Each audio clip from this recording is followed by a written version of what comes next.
You are welcome to the channel. I'm Kusi Achampong. Today I'm talking about conflicts in relationships. Conflicts in relationships. Conflicts happen. You cannot be together and there will be any conflict. There will be any disagreement. But we can deal with conflict. But today I'm looking at causes of conflict. What are some of the causes of conflict? What brings conflict? The first point I want to look at is selfishness. Some people get into relationships and they still talk about me, I, my own. You can't be in a marriage and still be talking about this is my property, this is mine, this is mine. It has to move from mine to ours. This is for us. Selfishness brings conflict. It's a major cause of conflict. I asked for something you couldn't give, but the next thing I saw you with a better thing, a higher level of the thing I asked of you. That I wouldn't be happy with that. So myself and my wife, I will buy a new phone for myself. When my wife's phone gets spoiled, I'll pretend I've not seen it. I have our monies together. Because we don't even have our monies together. He asks for a new item, I say there's no money. But the next week, I go and buy something better. So when people in relationships see that this is what you do, you think about yourself, you don't think about them, then it creates problems. It begins to bring up conflict. Things that shouldn't generate any problem, shouldn't be a problem, becomes problems.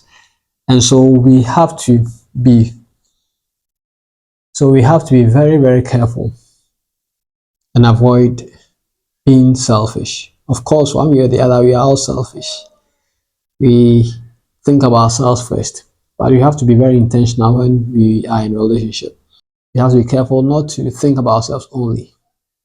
Another major point is pride. You feel like we are more important than our partner. When your partner sees that you think that way, it will going to create conflict. When I see that you think you are more important than me, your thoughts are more important than me, your statements are more important than me, your family is more important than mine, and of course there will be conflict. And this comes when you are proud. When you feel proud, you feel like you are higher and above your partner, and it wouldn't augur well for the relationship. This will create problems, it will bring conflict and complicated things in that relationship. So we have to look at this. Selfishness and pride, they are major causes of conflict in relationships, and you have to look at that. Another major cause of conflict is anger. Definitely, as far as we are in a relationship, we are going to hurt each other. But when you are angry, what do? You spew out harsh words, insult, cursing words, words that can pierce through hearts. So when we are angry and we begin to speak, and we are speaking dangerous words, it will bring serious conflict. That's why we must manage our anger. What I do is that when I'm angry, I want to keep quiet, because you don't want to talk. When you start opening your mouth to talk, you may say things that they are probably irreversible reaction. You cannot reverse them. They are powerful words that an anonymous person would have said them because you are angry. And so we must manage our anger very well. That's why the Bible says you shouldn't let the sun go down on your anger. You shouldn't sleep over your anger. Yes, sometimes we do sleep with our anger, but I think that we must manage our anger very well, and the words that comes out of our mouth when we are angry. Anger is another cause of conflict. If you are angry and you act foolishly, you'll be surprised. Sometimes you calm down and realize that the words that you have spoken, they are too dangerous, serious words that to take years to reverse them.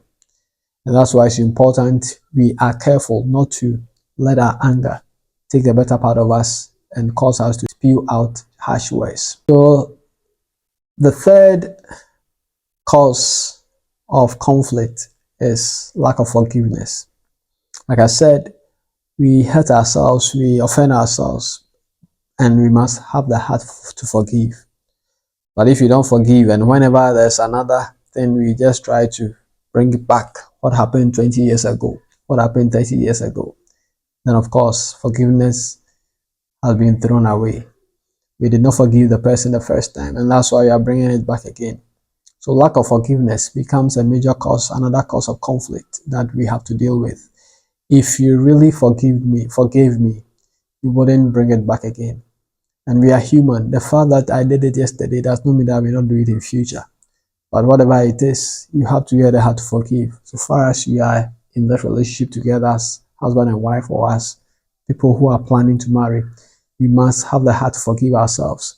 This is very important. If you don't have the heart to forgive, definitely there'll be conflict. You always be bringing back things that happened several months, several years ago, and the other party will not be happy because you think or she thinks that why have you kept this thing for several years and it's still in your heart? And you may say that it's not in my heart, it's because of what you did that is bringing that up. But that's it. You have to forgive. Forgiveness is important. As Christians, we must have the heart to forgive. Otherwise, it will be a challenge for our relationships. It will not go well for our relationships. Now, the fourth major cause of conflict is mistrust and dishonesty. Mistrust and dishonesty. If I don't trust you, there'll be conflict. If you are dishonest, there'll be conflict. Tell the truth and shame the devil. You see, we are predisposed to lying, deceiving, cheating here and there. You don't want to be trustworthy. But every person I've come across wants someone he can trust or she can trust. But you don't want to be the trusted person ourselves. Can I trust you? Can you trust me? Can my wife trust me with another lady? Can I trust myself with the finances of that family? Can I be honest with my finances? Can I be honest with my other relationships with the opposite sex?